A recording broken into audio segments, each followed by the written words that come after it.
ലോക വന്യജീവി ദിനത്തോടനുബന്ധിച്ച് ഗുജറാത്തിലെ ഗിർ ദേശീയോദ്യാനത്തിൽ സന്ദർശനം നടത്തി പ്രധാനമന്ത്രി നരേന്ദ്രമോദി.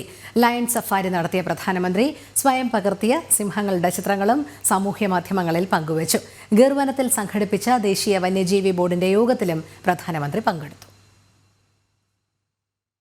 ലോക വന്യജീവി ദിനം ആഘോഷിക്കുന്നതിന്റെ ഭാഗമായാണ് പ്രധാനമന്ത്രി നരേന്ദ്രമോദി ഗുജറാത്തിലെ ഗീർ വനം സന്ദർശിച്ചത്. കാനനയാത്രയിൽ ഉപയോഗിക്കുന്ന വേഷങ്ങൾ ധരിച്ചെത്തിയ പ്രധാനമന്ത്രി ലയൺ സഫാരിയിൽ പങ്കെടുത്ത് നിരവധി ചിത്രങ്ങളും പകർത്തി. ക്യാമറയുമായി ലയൺ സഫാരിക്ക് ഇറങ്ങിയ പ്രധാനമന്ത്രിയുടെ ചിത്രങ്ങളും അദ്ദേഹം സ്വയം പകർത്തിയ സിംഹങ്ങളുടെ ദൃശ്യങ്ങളും ഇതിനോടകം സാമൂഹ്യ മാധ്യമങ്ങളിൽ വൈറലായി. ഗീർ വനം സന്ദർശിച്ച വിവരം പ്രധാനമന്ത്രി തന്നെ സാമൂഹ്യ മാധ്യമമായ എക്സിൽ കുറിക്കുകയായിരുന്നു. ഗീർ വനത്തിലെ വന്യജീവികളെ സംരക്ഷിക്കാൻ ഗുജറാത്ത് മുഖ്യമന്ത്രിയായിരുന്ന കാലത്ത് സ്വീകരിച്ച നടപടികൾ ഏഷ്യാറ്റിക് സിംഹങ്ങളുടെ ജനസംഖ്യ ക്രമാനുഗതമായി ഉയരുന്നതിന് കാരണമായതായും പ്രധാനമന്ത്രി സൂചിപ്പിച്ചു. സിംഹങ്ങളുടെ ആവാസ വ്യവസ്ഥ കാത്തുസൂക്ഷിക്കുന്നതിൽ വനവാസി സമൂഹവും പ്രദേശത്തെ സ്ത്രീകളും നടത്തുന്ന ശ്രമങ്ങളെയും പ്രധാനമന്ത്രി പ്രശംസിച്ചു.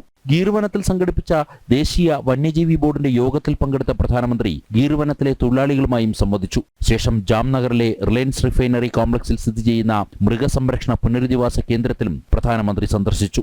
ജനം, ഡൽഹി.